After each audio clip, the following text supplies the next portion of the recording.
Now, if you're struggling with self-sabotage and you don't know where to start, here, right here on this podcast, we're building the community. I want to remind you, breaking self-sabotage patterns takes time. You've been operating like this for years, every decade, like hours.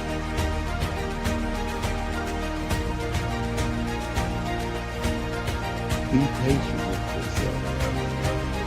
Celebrate the small wins. We're building a community of people committed to breaking these cycles.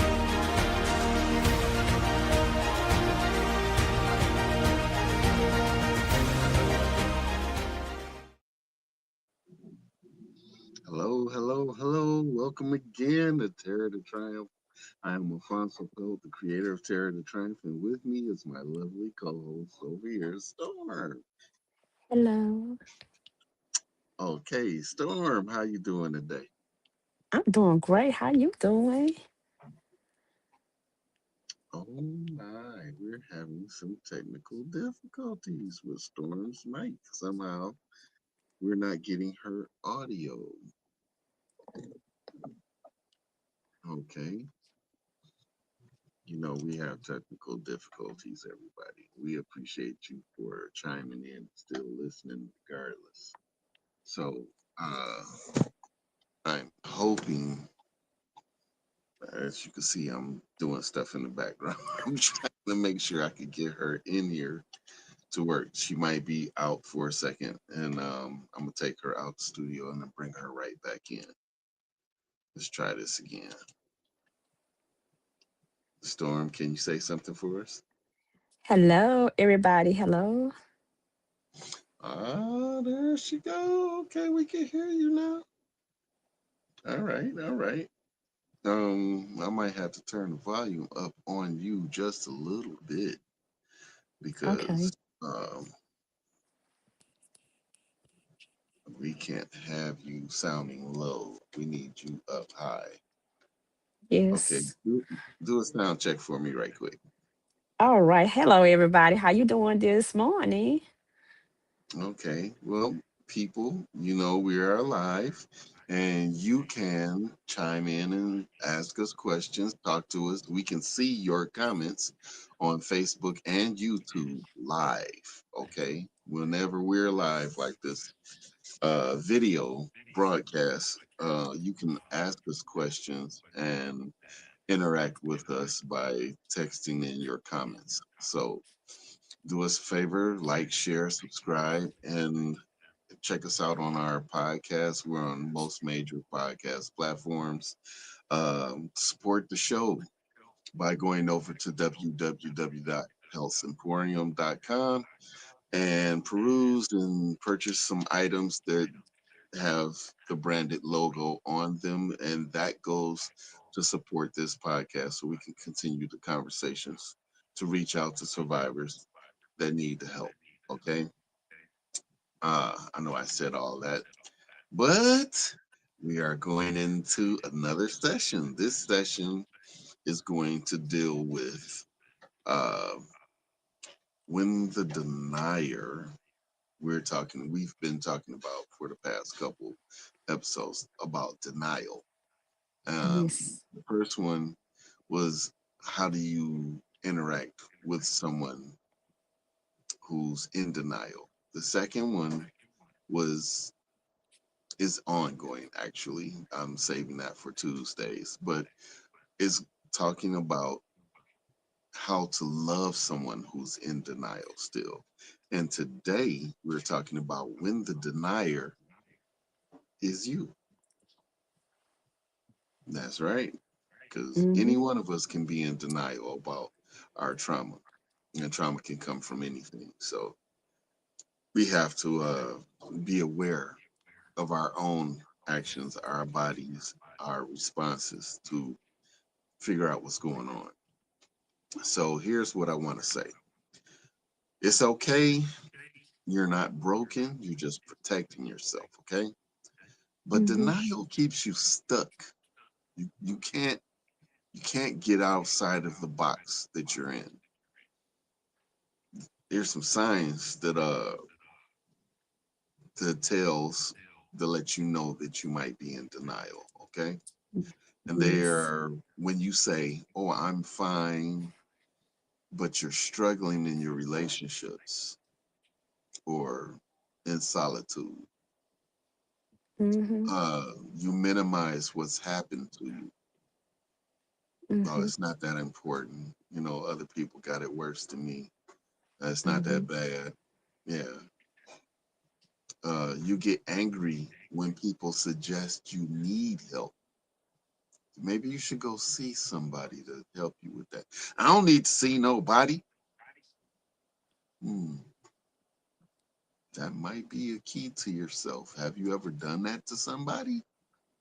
If you have, you might be in denial.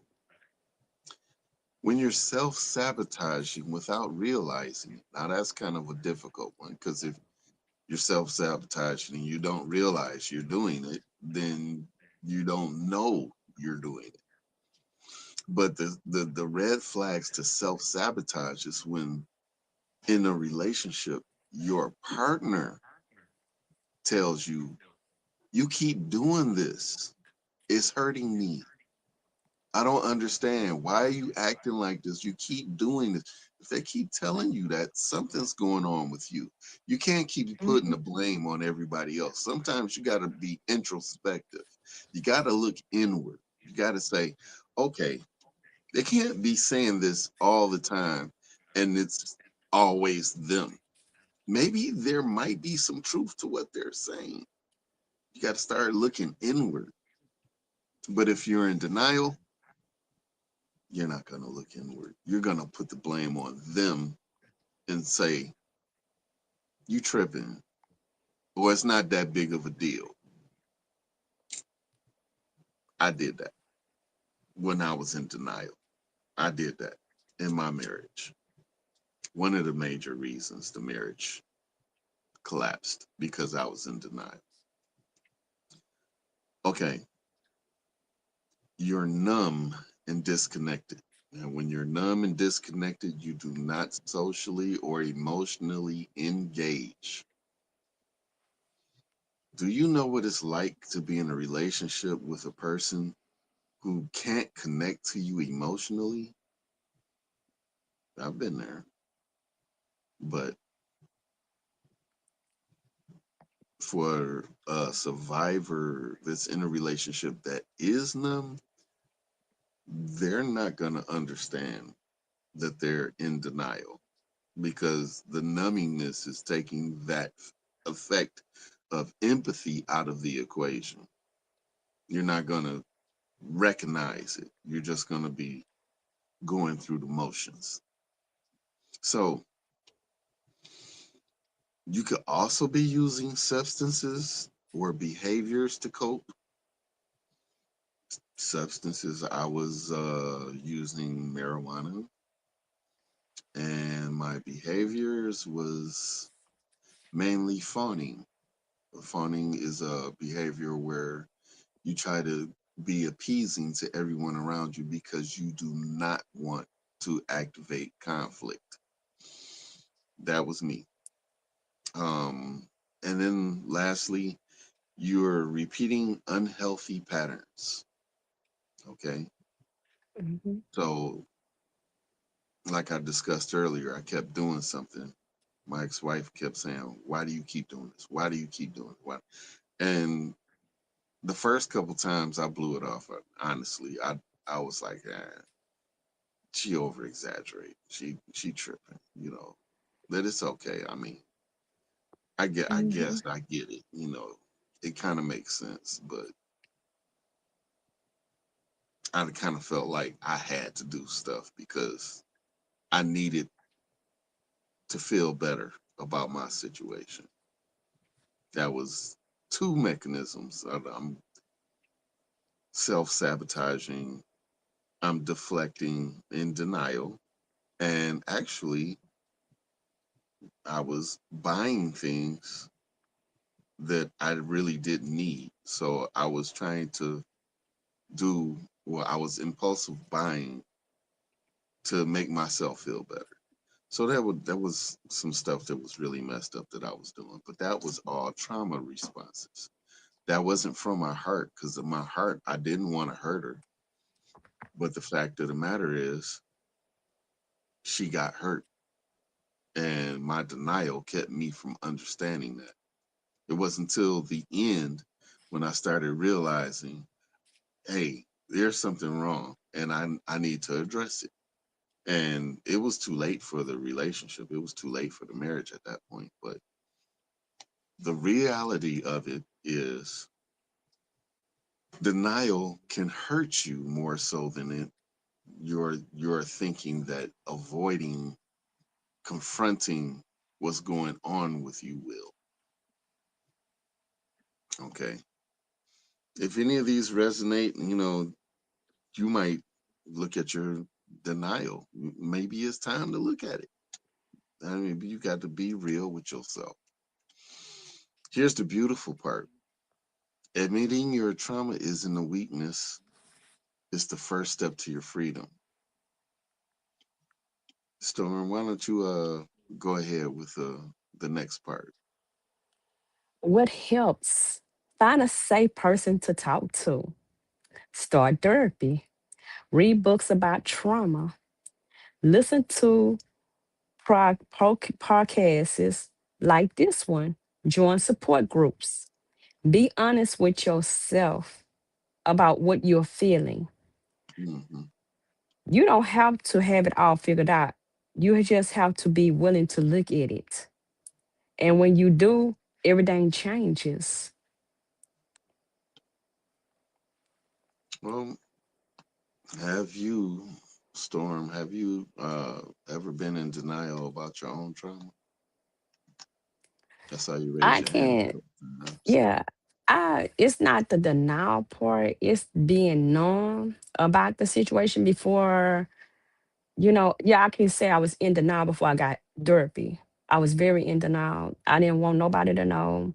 I wasn't ready to open up. I wasn't ready to talk, so I was just numb. It's That's just how it is. You're numb and you learn how to just cut off your emotions. And when you get hurt so many times, because it was trauma after trauma with the different relationships, so you learn how to be numb. And that love or that caring or that touch, Hmm. I didn't want to really hold hands or cuddle or nothing.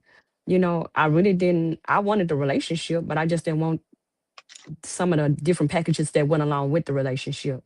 You know, Right. the Hmm. intimacy part, I didn't want the intimacy part of the relationship, but I just wanted to say, oh, yeah, I have somebody, but I didn't want the intimacy part of the relationship. And that was an unhealthy pattern for me because I didn't want it because of what I had been through, which everybody's trauma is different. I had been through SA trauma. So I didn't want the intimacy part of the relationship. I wanted the relationship. See, and that makes a lot of sense. I mean, people who have suffered, all trauma is severe, but repeated trauma, it makes you withdraw internally and externally. So what you were doing, your numbness was a safety mechanism so you couldn't feel any more emotional distress. Yes. So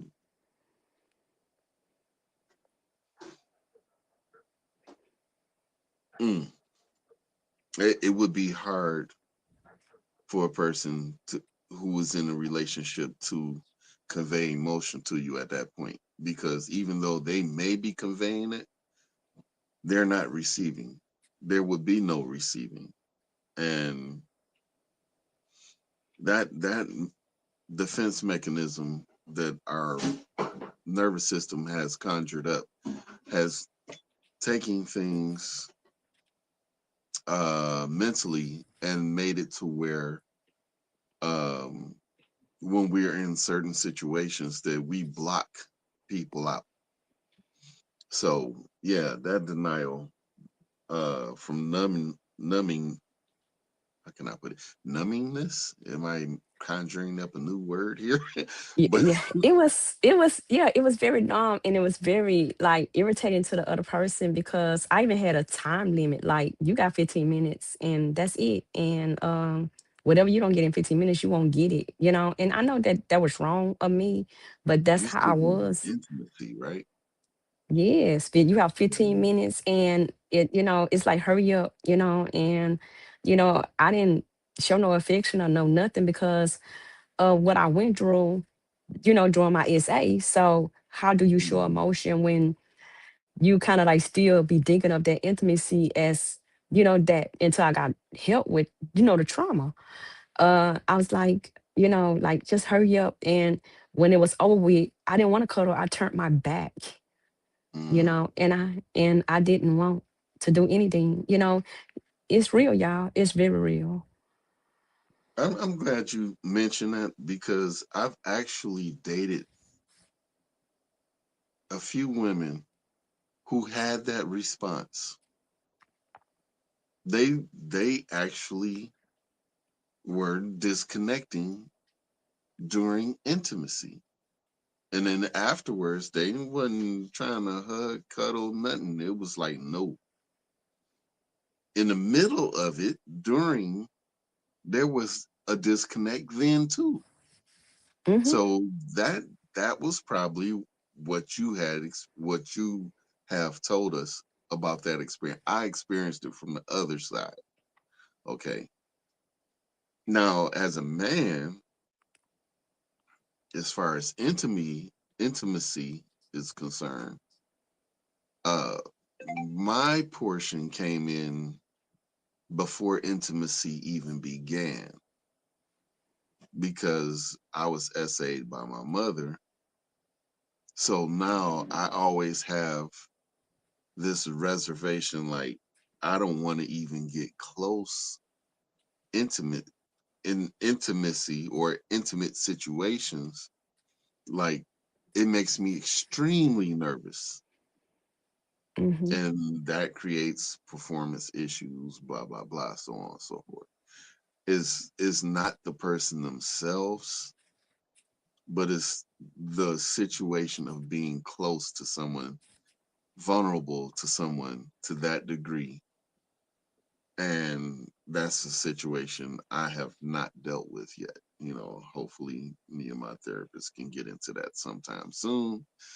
But in reality, this thing, uh, denial, not allowing yourself to face the trauma that you are uh, or have been through, which is creating a ripple effect throughout your entire life, and you're not capable of stopping it on your own because you're not aware that it's happening most of the times.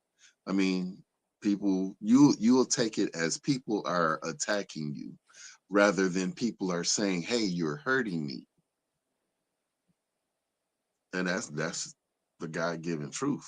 And I mean, you got me and Storm right here. We're victims, and we're telling you this is how it works.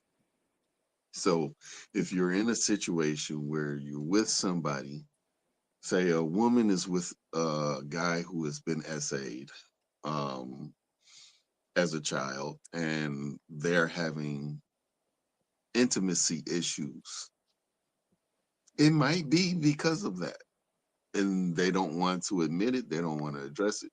They're taking pills, ecstasy or Viagra and stuff like that, thinking, well, maybe, I'm just an older guy, or, I don't know, I got ED, something wrong with me.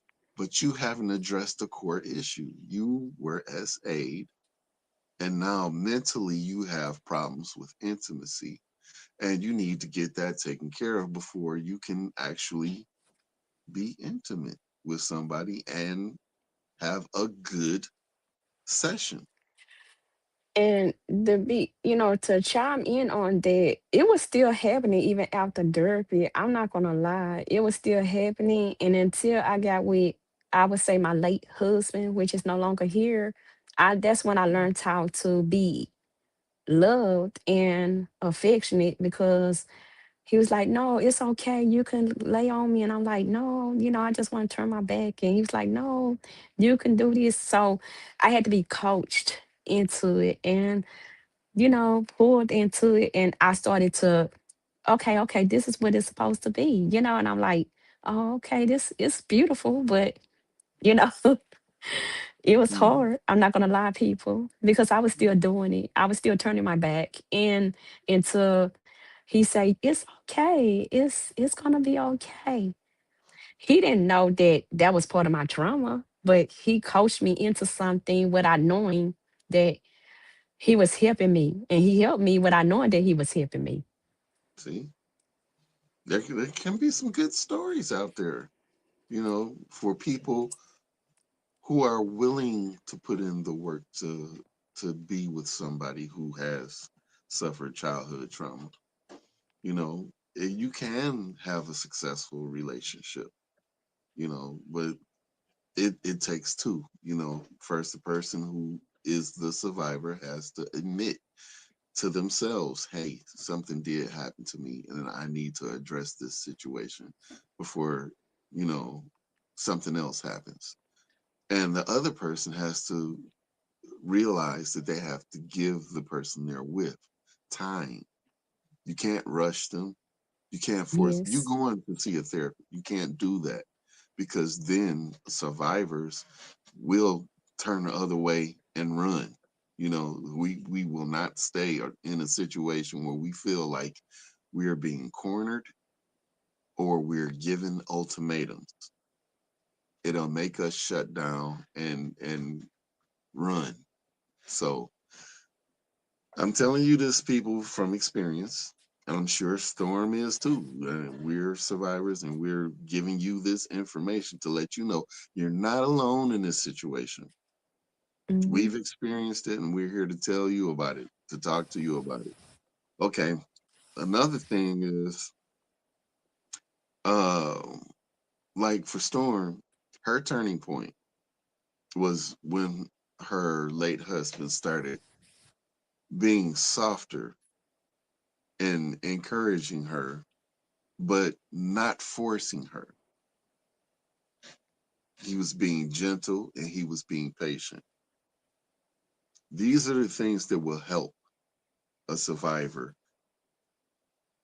unwind and unlock from the trauma. If you give them a safe place that they know that they can come to and they can start to feel safe and comfortable, then they will open up slowly, but they will. And they'll eventually let you in. But you can't rush it. It's not something I've seen. I've seen on some dating sites women say, uh, if you're on here and you don't plan to be married in 90 days, don't click on me. I'm like, really? You want to be married in 90 days? You put a time limit from a person who's a stranger right now. You saying, let's get married in 90 days. Let's do it.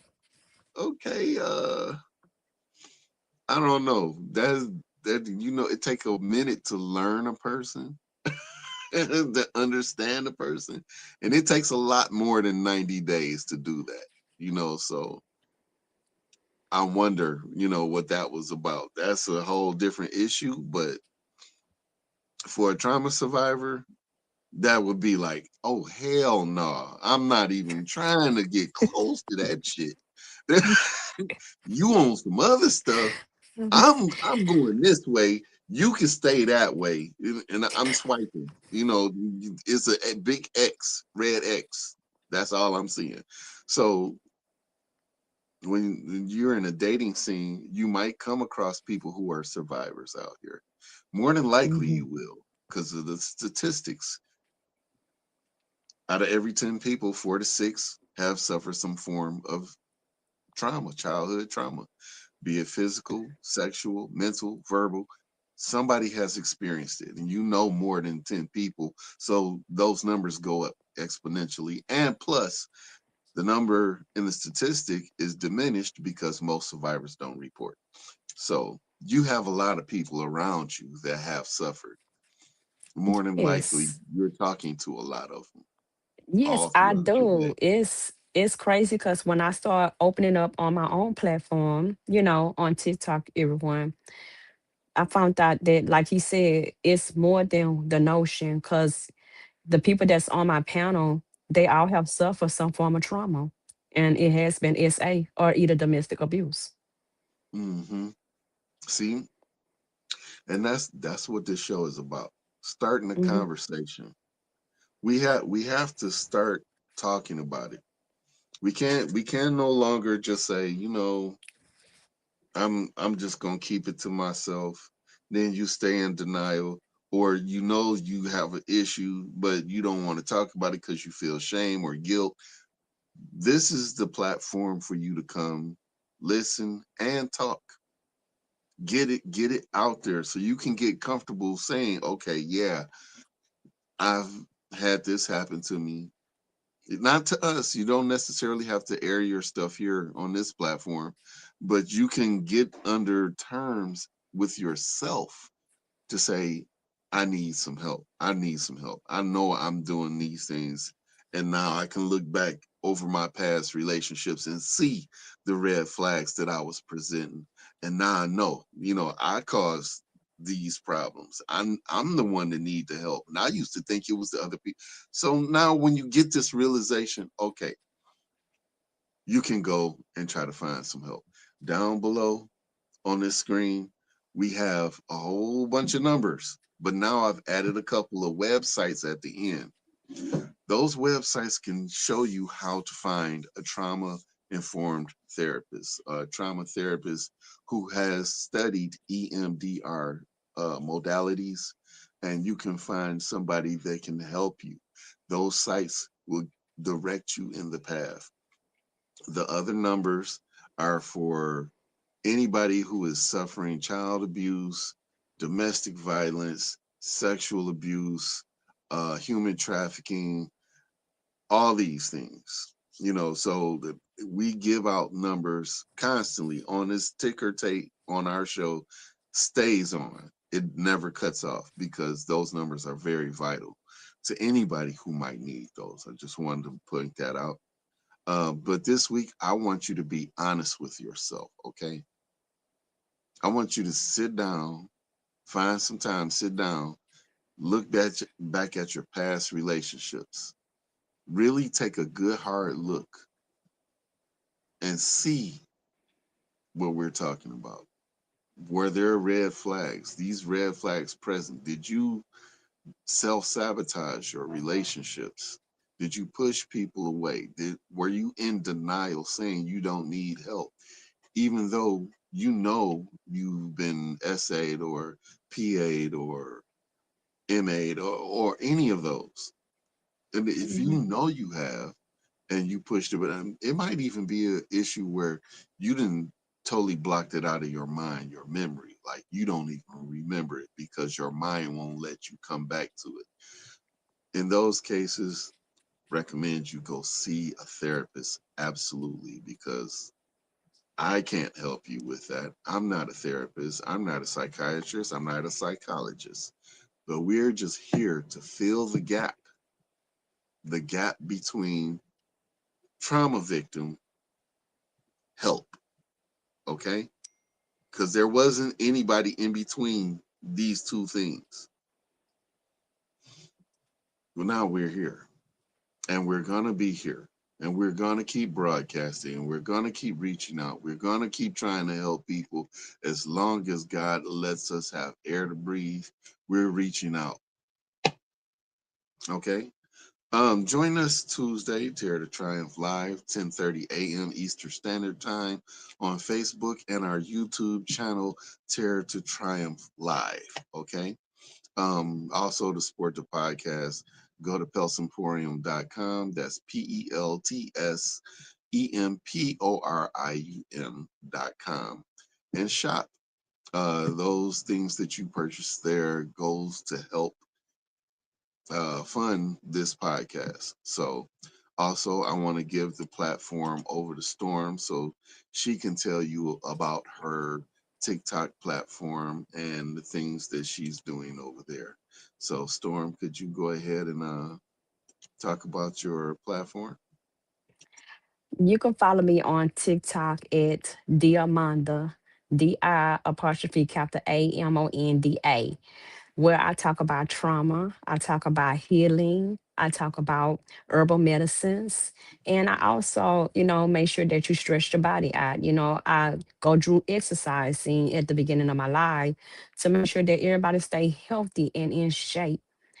So it's very important and vital, everybody, that you get in shape no matter what age, or what size you are, that you stay in shape because it's very healthy to the body, and that you get into your herbal medicine. And then we just talk about trauma and human trafficking, SA, and domestic violence, So, join me on TikTok. I'll be on there Monday through Friday from at 7 o'clock Central Standard Time and 8 o'clock Central Standard Time. So join me on TikTok, and that's all. Thank you very much. Mhm. So, Terror to Triumph Live on our YouTube channel. I want y'all guys to go over there and check it out. All the video broadcasts are aired there. Um, Even the podcast is on YouTube, so you can go there to check it out. You can also head on over to Terror to Triumph buzzsprout.com to listen to an audio podcast. We also on several uh, podcast platforms like Castbox and uh, iHeartRadio, Apple Podcast, Yes. Spotify, Deezer. It's just a lot. I don't want to go through the whole list, but if you are on a major platform, we're probably on it. So if you would go ahead and check out Terror to Triumph, TERROR, Terror to Triumph, on any of those podcast platforms that you may have, and check us out on those. And then you can hear our audio podcast. Well, we are out of time for today. Thank you for joining me and Storm. We Yes. appreciate all of your viewing. We love you all. We wish you nothing but health and well being and a wonderful life. You can have this life, but you have to put in the work. As a survivor, Diamanda and I myself, Storm, and myself, we've put in work. We've struggled to try to get better, you know. And I applaud Storm. She's much further on her journey than I am. I just started seeing a therapist last year. So, but she's still on her journey, and I'm beginning my journey to healing. So, if we can do it at our age, well, I don't know about her. I'm gonna just use me, my age. I'm not gonna put you out there like that, but my age, I'm 54 years old. If you can start at my age, then you can start at any age. Okay, it's not too late to see help. Seek help. It's not too late. It's never too late. So don't give up on yourself. We're not giving up on you, Yeah, don't and we're give up. here for you. What were you about to say? Yes. Don't give up. Don't give up. I'm still going through at 54 too, so don't give up. Mm. Ooh, we. So, before we go, um, next Saturday we're moving into a brand new episode, and it's about survivors in the world coping with unexpected triggers in public places. Okay, so you're not gonna want to miss that one. You want to Yes. chime in and hear what we have to present to you on that show. That's Saturday, 10:30 Yeah. Eastern Standard Time, 10:30 a.m. Eastern Standard Time, by the way.